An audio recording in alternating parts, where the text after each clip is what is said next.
सो यता हामीसँग प्राइभेट सेक्टरबाट पनि म्यामहरू सरहरू हुनुहुन्छ होइन, तपाईँहरूले आफ्नो सेक्टरबाट चाहिँ यो नम्बरहरू डिक्रिज भइरहेको छ, यसमा तपाईँहरूलाई चाहिँ कतिको अफेक्ट परिरहेछ? Thank you so much for your question firstly. Before starting, I would like to really appreciate the entire idea of calling and inviting all the educators from different areas. You know, our education sector is really facing extreme challenges at present, and talking about these extreme challenges and trying to find out the feasible solution to overcome these challenges, I think this is the entire idea to put up today's program. So well appreciable the entire effort. Now as moving forward toward your question, yes, it has been more than a decade I have been serving in private sector, and yes, now I can say that I am an assistant professor in Far Western University. So I have both private as well as public sector experience, and based upon my personal experience working in education sector for more than a decade, I can say that right now there are not only challenging situation for the education sector, there are a lot of good things also which we have been witnessing over the years. It could be moreover effort of private sector, or we can say the private public partnership, in that collaboration also we can think about. But the reason behind is still the issues that we are facing in academic sectors. Most probably you are focusing on increasing dropout rates. I feel so that still there are some issues that need to be addressed, as well as soon as possible, not only addressing those issues, if we try to find out the coping mechanism also. I think very soon the entire scenario or the paradigm of education sector in Nepal surely going to change. I feel that inside the classroom, still we in the sense of, we can say that moreover primitive technologies are used, which somewhere helpless to maintain or retain the interest of the students. Another thing what I feel, that our curriculum and syllabi is not relevant to the real life world. When once the student pass their degrees in college level or their school level education too, when they go to market, they find huge difference what they have studied in course book, as well as where they are going to apply those learnings in the real market. The challenges, the situations, the circumstances are completely different, and when he or she is unable to cope up with those challenges, a sort of distrust develop towards the education system, that there is a huge weakness or vulnerability that's seen in our education system. So I think if we can bring out some sort of relevant in the current education system, where the student can easily understand what the job market requires and what the curriculum is offering to them, I think this would be the possible feasible solution to decrease the dropout rate. Along with that, I also want to focus on that sort of mental pressure the students are going through. Why? Because all the time, whenever I see the student who are going through with any kind of examination, whether they are midterm or final terms, there's sort of exam anxiety they go through, and it's very difficult. And nowadays, I think it's more than physical fitness or physical well-being. It's more important to talk about the mental well-being of a student, because we all know that healthy mind lives in a healthy body. Unless the mind is not healthy, the brain doesn't functionalize properly, that particular manpower physically cannot be the asset for any country. So in that regard also, it is very much necessary that if we can provide any sort of counseling or mentorship during their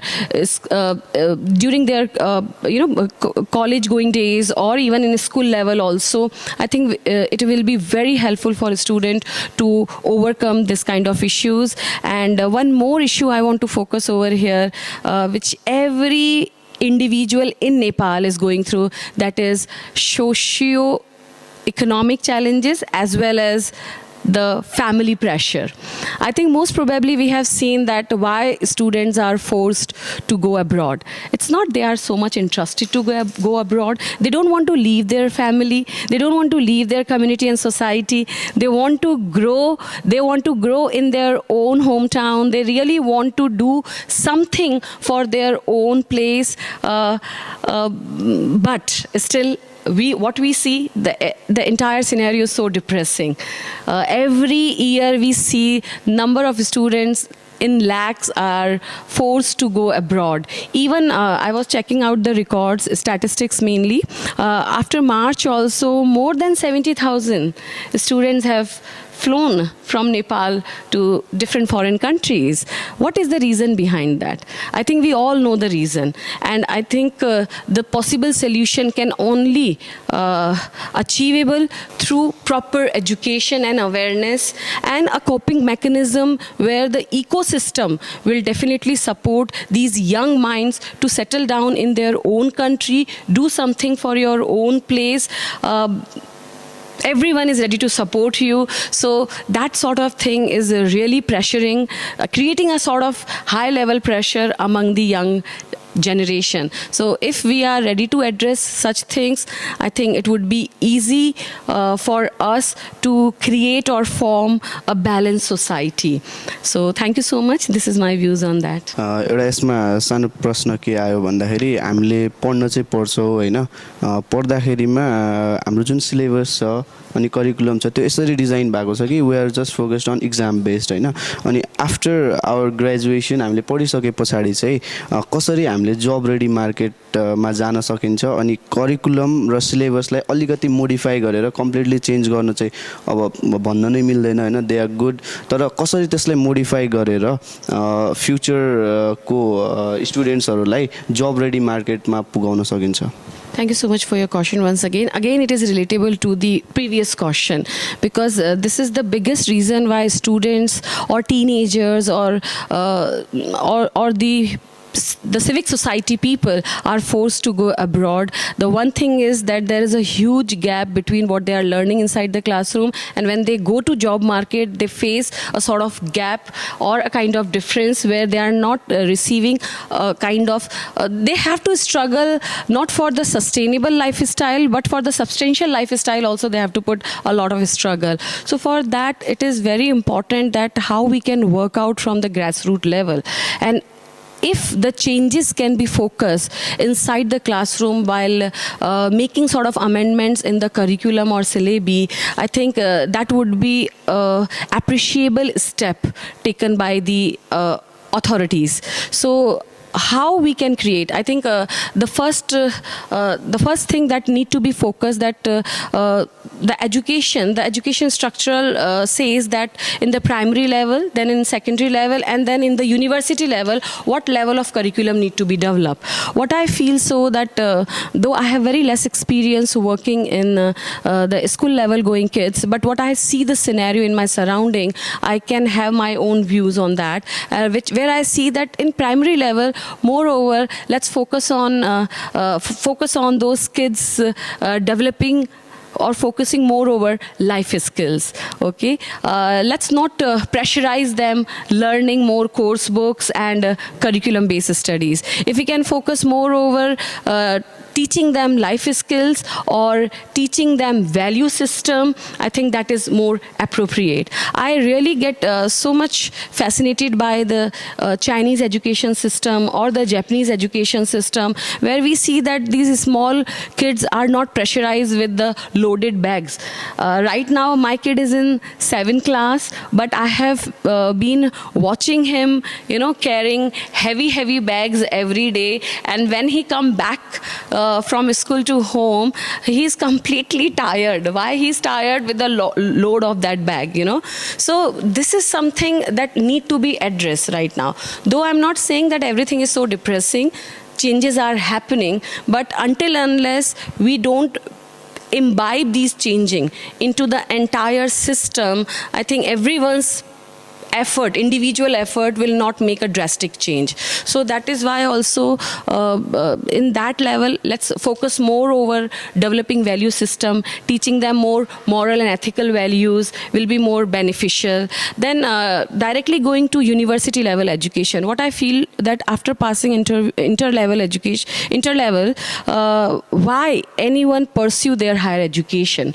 The course that they choose, the interest areas that they develop, I think the course curriculum is not offering them that way.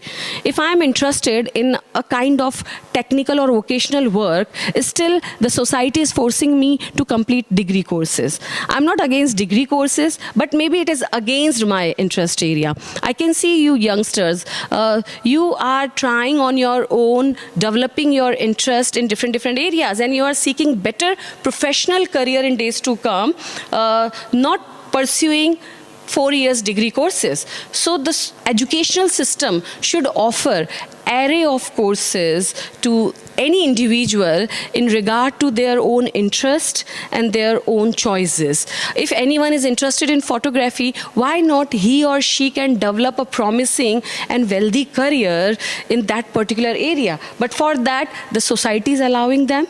This is the biggest caution. The society always put a kind of question mark. I remember the 90s, okay, because I had my education during that time period. So at that point of time, I feel that everyone seeking better career and better opportunities, being a doctor and engineers only. But nowadays, the scenario has been entirely changed, okay? You could be a good sportsman, you could be a good singer, you could be a good actor, you could be a good technician.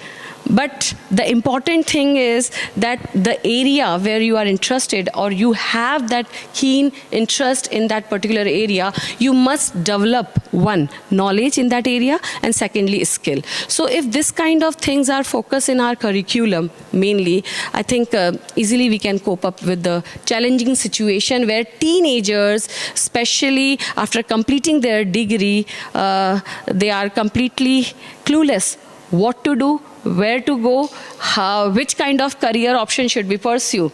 And along with that family and societal pressure will lead them towards the mental illness. So I guess, yes, if we can change the curriculum, if we can incorporate more interactive, student-centered approaches can be used or can be included in the curriculum, that sort of changes will definitely create a sort of interest among the teenagers that they are really making the education qualitative. So this is what I feel so.